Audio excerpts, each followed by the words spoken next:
नमस्कार। आज हम वीर सावरकर के एक थोड़े अलग पहलू पर बात कर रहे हैं। जी।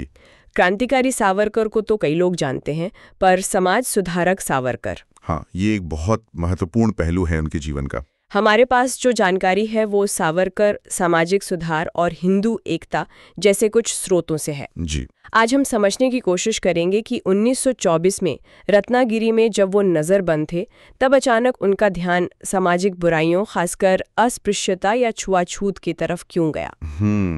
ये एक बड़ा बदलाव था उनकी सोच में, है ना? हाँ, बिल्कुल। और इसकी वजह भी थी।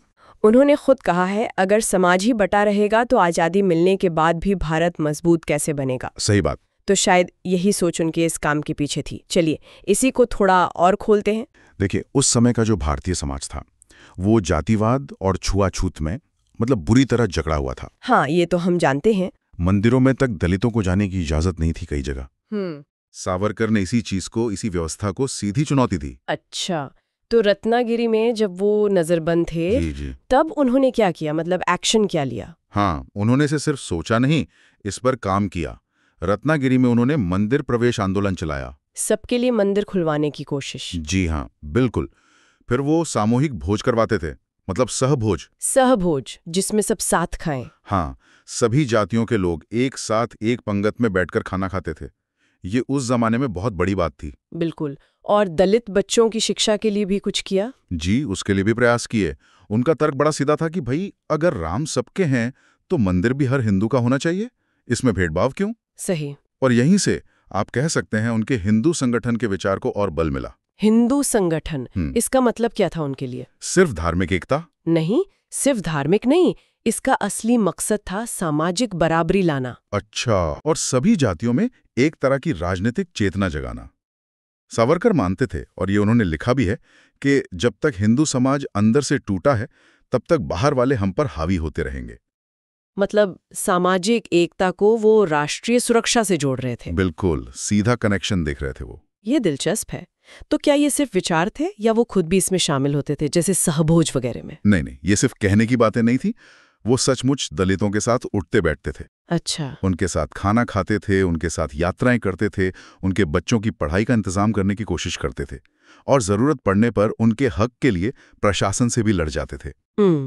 उनका साफ मानना था, छुआछूत को जिसने जन्म दिया उसने भारत को कमजोर किया। तो उनके लिए ये समाज सुधार सिर्फ कोई धार्मिक काम नहीं था? नहीं, बिल्कुल नहीं। ये उनके लिए राष्ट्र बनाने का पहला कदम था, बुनियाद थी। अच्छा। उनका जोर हमेशा इस पर रहा कि हमें धार्मिक नहीं, राष्ट्रीय एकता लानी है, समाज को अंदर से मजबूत बनाना है। जाहिर है, जब कोई ऐसे क्रांतिकारी काम करेगा तो विरोध तो हुआ ही होगा। हाँ, बहुत विरोध हुआ, कड़ा विरोध। जो रूढ़िवादी लोग थे, कुछ ब्राह्मण वर्ग भी थे, उन्होंने उन पर धर्म का अपमान करने का आरोप लगाया। ये तो होता ही है। उनके मंदिर प्रवेश आंदोलनों के टाइम पर तो काफी तनाव और टकराव भी हुआ। लेकिन वो पीछे नहीं हटे। नहीं, वो अपने स्टैंड पर कायम रहे। उनका जवाब भी बड़ा साफ था। वो कहते थे, अगर धर्म अन्याय सिखाता है तो ऐसे धर्म को सुधारना ही मेरा धर्म है। वाह। उनका मानना था कि समाज को जोड़ना, अंदर से संगठित करना, यही भारत का भविष्य तय करेगा।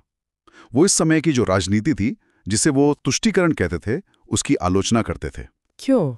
उनका मानना था कि इससे समाज और बढ़ता है, कट्टरता बढ़ती है। वो एकता पर, संगठन पर जोर दे रहे थे। तो अगर हम संक्षेप में कहें तो सावरकर का संदेश एकदम साफ था। क्या था वो संदेश? कि हिंदू समाज को एक होना होगा, ऊंच नीच का भेद मिटाना होगा, तभी भारत आत्मनिर्भर और मजबूत बन पाएगा। जैसा उन्होंने कहा भी, भारत एक रहेगा जब हिंदू समाज एक होगा। ये वाकई बहुत गहरी बात है। किसी भी देश की तरक्की के लिए उसकी अपनी अंदरूनी सामाजिक एकता कितनी जरूरी है। जी हाँ। और ये एक ऐसा सवाल है जो शायद आज भी उतना ही प्रासंगिक है जितना उस वक्त था। बिल्कुल, सोचने वाली बात है।